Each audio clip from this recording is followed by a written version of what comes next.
అందరికీ ఇదైతే return gift. దాంట్లో ఏమేమి ఉన్నాయో చూద్దాం రండి. నేను ఇది చూపినానికి కూడా ఒకటైతే ఉంది. మీకు రిటర్న్ గిఫ్ట్లు ఇవ్వాలనుకుంటే మీరైతే దీన్ని ఆన్లైన్లో చెక్ చేసుకోండి. రిటర్న్ గిఫ్ట్ ఇవ్వడానికి సూపర్గా అయితే పనిచేస్తుంది. వాళ్ళు గుర్తుంచుకునేలాగా ఉంటుందన్నమాట. మనకి పూజ గదిలో కూడా బాగా యూస్ అవుతుంది. ఇదే అనమాట. ఒక జాకెట్టు, పసుపు కుంకుమ, ఒక దారం అయితే ఇచ్చారు. నేను చెప్పింది ఇదే.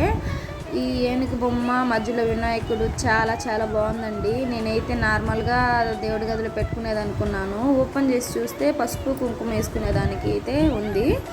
ఇదైతే మనకి చాలా బాగా యూస్ అవుతుంది. అందుకనే మీకు చూపించాలనుకున్నాను. చూడండి, చాలా అందంగా ఉంది చూసేదానికి కూడా. ఇది రిటర్న్ గిఫ్ట్ ఇచ్చిన వాళ్ళు, చూసిన వాళ్ళు కూడా చాలా హ్యాపీగా ఫీల్ అవుతారు.